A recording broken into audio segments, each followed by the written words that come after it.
Sport and music have always been closely linked with us from an early age.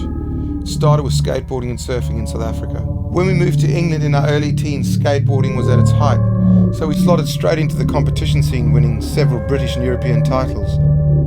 Yeah, we always jammed together, initially played in a few bands. But Brian wanted to ride much bigger and better waves, so he headed down to the South Atlantic coast in France to surf during the day and gig at night, while living in his van for the summer months, then relocating to Hawaii for the winter. This cycle continued for a good 12 years plus, while I tried to make a living as a session drummer. Stephen came off tour touring with big bands. He'd had enough of that. He'd been on the road for 15 years as a rock star in limousines and five-star hotels. He'd had enough. And he said, why don't we make a duo to do small gigs with drums and guitar, we discussed. And I said, yeah, that would be odd. I've never seen that, ever. We called ourselves the Bushman Brothers. Started playing the local circuit, getting a great following, and we really enjoyed it. So we started writing our own tunes and gigging them. Then I met Ron Asprey from Backdoor in a pub one day, and he looked up at me and he said, mate, you can play one of the best guitar feels I've ever heard. And I went, oh, you think it's nice when someone says that. And he said, on Monday your life will change. I'll get you a record deal with them, ER Records. And he did. Stephen and I had to write 3 tunes for him. And yeah, we started writing for TV and film and composing for all sorts of people.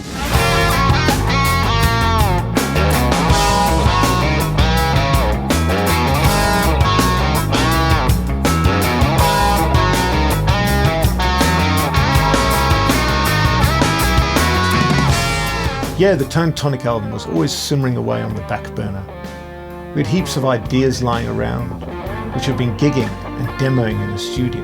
One of the songs, the whale song, which we wrote for charity gig in Australia for Sea Shepherd to help fill the anti-whaling boat tanks with petrol, seemed to really touch a chord with everyone. Gary Moore heard the tune, and I remember being in his living room, and as soon as I played it to him, he went, that's like my Parisian walkways, Brian.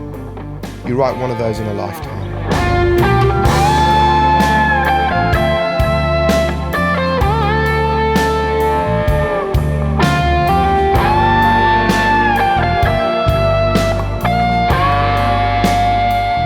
Kite surfing was one sport we got into from the really early days, before the water-launchable kite had been developed or there were any magazines about. These were great times, designing boards for a few of the companies, as well as getting a chance to compete again on the world tour for a 4-year period.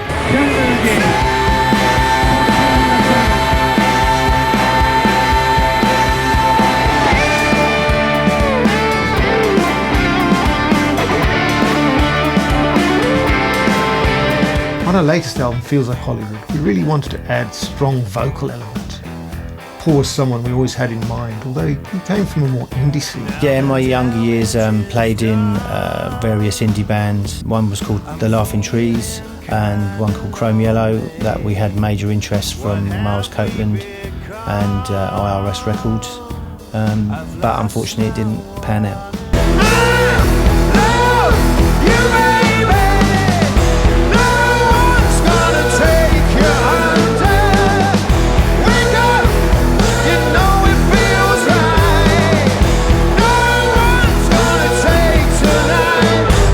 From the moment I heard Paul sing, I just went, wow, man, that guy's gifted. He really had something special. He can write tunes, good lyrics, and very melodic. He's moody and edgy, it comes out in his tunes. And he's a pleasure to work with. He's a lovely guy. Lyrically, I would say the album was probably the last few years of my life.